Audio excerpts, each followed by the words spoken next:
মহাভারতের কথা অমৃত সমান প্রবীর চ্যাটার্জি বলে শোনে পুণ্যবান। নমস্কার আপনাকে। মহাভারতের কথার ৫৯ পর্বে আপনাকে স্বাগত। এর আগের পর্বে শুনছিলাম অম্বা তাঁর মাতামহ রাজর্ষি হত্রবাহনকে নিজের দুঃখের কথা বলছেন। হত্রবাহন তাঁর পুরনো বন্ধু পরশুরামের কাছে নাতনির দুঃখের বিচার করার আর্জি জানাচ্ছেন। অম্বার দুর্দশার জন্য কে বেশি দায়ী, শাল্য নাকি ভীষ্ম, সে আলোচনায় ভীষ্মকেই আসল ভিলেন ধরা হচ্ছে।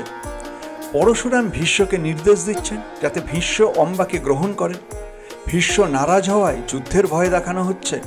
ভীষ্ম নিজের অস্ত্রগুরু পরশুরামের সঙ্গে যুদ্ধ করাই শ্রেয় মনে করছেন। পরশুরাম এবং ভীষ্মের যুদ্ধ চলেছে এবং অবশেষে পরশুরামের হেরে যাওয়ার উপক্রম হলে শুভার্থীরা সে যুদ্ধ বন্ধ করেছেন। ভীষ্ম গুরুর চরণ বন্দনা করেছেন। পরশুরাম নিজের শিষ্যের পরাক্রমে খুশি হয়েছেন এবং অম্বাকে বলেছেন, আমি ভীষ্মকে হারাতে পারিনি, এবার তুমি ভীষ্মেরই শরণাপন্ন হও। অম্বা বলেছেন তিনি নিজে ভীষ্মকে হত্যা করার জন্য তপস্যা করবেন। সবাই যে যার বাড়ি ফিরে গেছেন, অম্বা গেছেন তপস্যা করতে।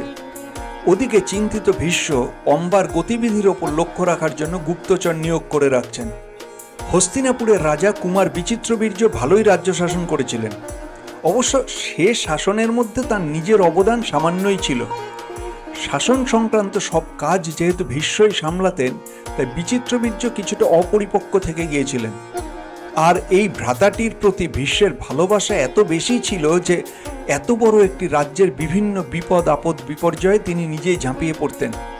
এমনকি বিবাহের মতো একটি বিষয় যেখানে রাজার নিজের পছন্দ এবং কন্যা নির্ধারণের ব্যাপার ছিল, সবার মধ্যে নিজের যোগ্যতা প্রমাণ করে বিয়ে করতে হতো, তেমন জায়গাতেও ভীষ্ম ভাইকে যেতে দেননি। যাবতীয় ঝামেলা নিজেই সামলেছেন। নৃসিংহপ্রসাদ ভাদুরী বলছেন, এই জন্যেই মহাভারতের কবি মাত্র একটি শ্লোকে বিচিত্রবীর্যের প্রশংসা করেই ভীষ্মের আলোচনায় চলে গেছেন। ভীষ্মের অনন্ত কর্মরাশির বর্ণনা করেই কবি বলে দিলেন কিভাবে বিচিত্রবীর্য অম্বিকা আর অম্বালিকার পানি গ্রহণ করা মাত্রই ভয়ঙ্করভাবে কামাসক্ত হয়ে পড়লেন। এবং এটাও দেখার বিষয় যে কুঞ্চিত কেশ, রক্ততুঙ্গ নখ অথবা পিনশ্রণী পয়োধরের অপূর্ব সৌন্দর্যের সাথে সাথে অম্বিকা এবং অম্বালিকা দুই বোনই কালো ছিলেন। খেয়াল করে দেখবেন শান্তনু পত্নী সত্যবতীর গায়ের রঙও কালো ছিল, এতটাই কালো যে তাঁর ডাকনামও ছিল কালী। তাঁর উত্তর বংশে যে দুটি মেয়ে কাশী রাজ্য থেকে এলেন, তাদের গায়ের রঙও কালো। কিন্তু এই কালো রঙের সঙ্গে অম্বিকা এবং অম্বালিকার স্তন জঘনের সৌন্দর্য কুমার বিচিত্রবীর্যকে পাগল করে তুলল। এদিকে বিচিত্রবীর্য নিজেও দেখতে ভালো ছিলেন। কাজেই অম্বিকা অম্বালিকা এমন সুন্দর স্বামী লাভ করে স্বামীর সমস্ত কামনা পূরণ করতে লাগলেন তাঁর চাহিদা মতো। এই চাহিদা সামান্য ছিল না। রাজ পরিবারের সমস্ত সারভাগ পেতে পেতে বিচিত্রবীর্যের এমনই অভ্যাস হয়ে গিয়েছিল যে দুটি রমণীরত্ন লাভ করা মাত্রই তিনি উপলব্ধি করলেন যেন যথাসাধ্য কাম উপভোগ করার জন্যই তাঁর জন্ম এবং জীবন। রাজকার্য নেই, প্রজাপালন নেই, ধর্মাধর্ম নেই, সময় অসময় নেই, বিচিত্রবীর্য স্ত্রী সম্ভোগ করে যাচ্ছেন।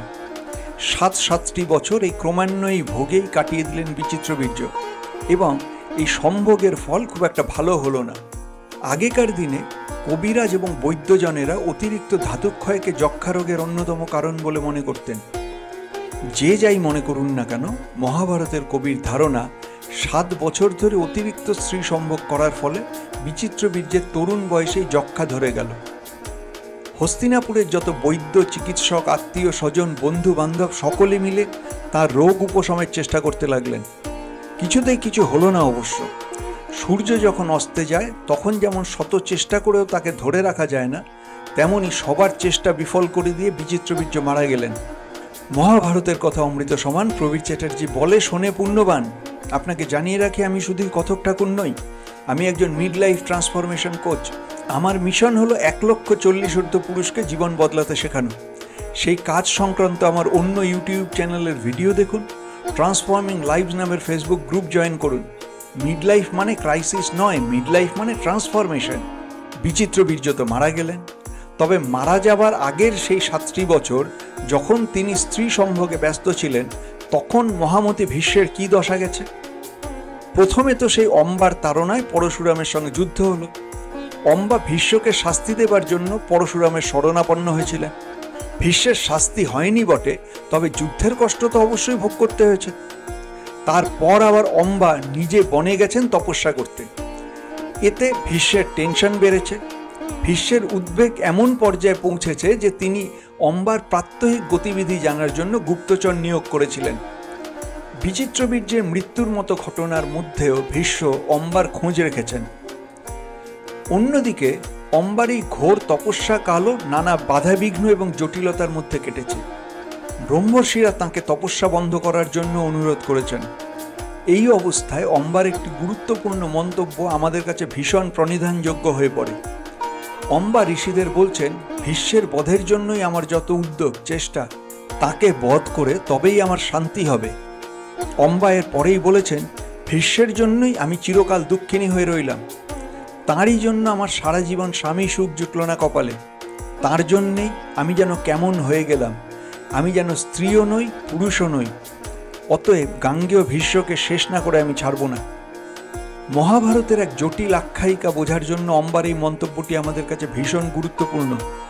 আমি যেন স্ত্রীও নই এবং পুরুষও নই।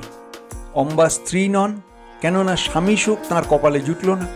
আবার পুরুষও নন, কেননা একজন পুরুষ মানুষ স্বাধিকারে, ক্ষমতায়, বলে যা করতে পারে অম্বা তা করতে পারছেন না। অম্বার নপুংসকত্ব এখানেই।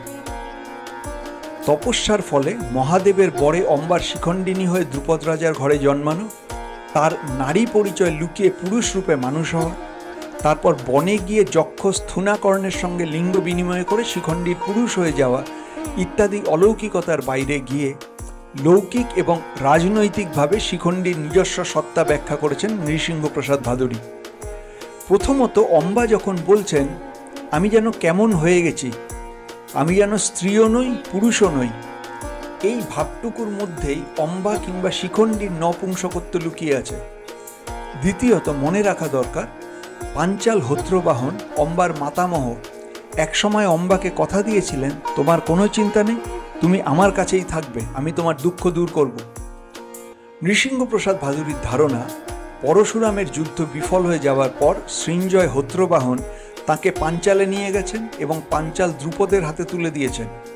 কারণ হত্রবাহন নিজে পাঞ্চালের লোক এবং যে সৃঞ্জয় বংশে দ্রুপদের জন্ম, সেই সৃঞ্জয় বংশে অম্বার মাতামহ হত্রবাহনেরও জন্ম।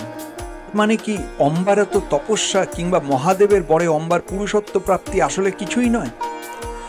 আসলে অম্বার পুরুষত্ব প্রাপ্তি পুরুষের যোগ্য বিদ্যা লাভে। তার তপস্যা আসলে পুরুষ সুলভ অস্ত্র শিক্ষা।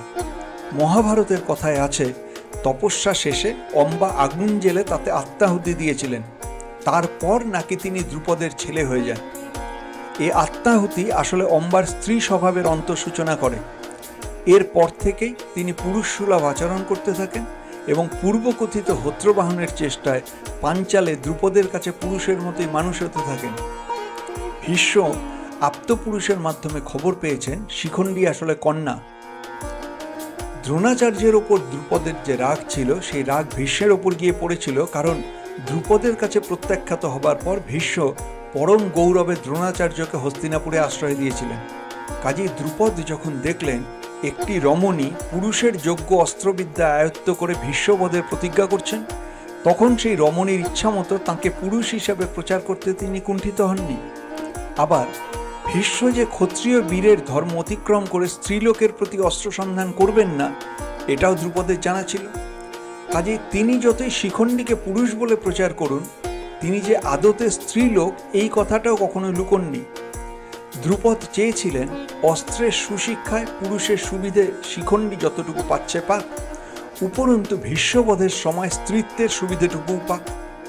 ভীষ্ম যে গুপ্তচরের মুখে জেনে শিখণ্ডীর স্ত্রীত্ব সম্বন্ধে নিশ্চিত ছিলেন, তা তাঁর প্রতিজ্ঞা থেকেই বোঝা যায়।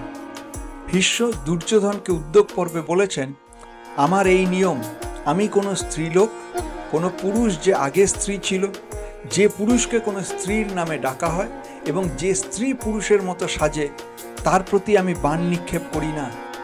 এই হলো ভীষ্মের চতুর্বিকল্পক প্রতিজ্ঞা। শিখণ্ডী যদি পুরুষের মতো না সাজতেন, তাহলে ভীষ্মকে এত বিকল্পের সন্ধান করতেই হতো না। শুধুমাত্র স্ত্রীলোক অথবা নপুংসকের প্রতি বাণ নিক্ষেপ করি না, এইটুকু বললেই চলতো। কাজে শিখণ্ডীর নপুংসকত্ব লিঙ্গকেন্দ্রিক নয়, এই নপুংসকত্ব, স্ত্রীলিঙ্গ এবং পুরুষ স্বভাবের মিশ্রচারিতা। শিখণ্ডী আসলে পুরুষের সাজে অস্ত্রশস্ত্রে সুশিক্ষিত এক মহিলা।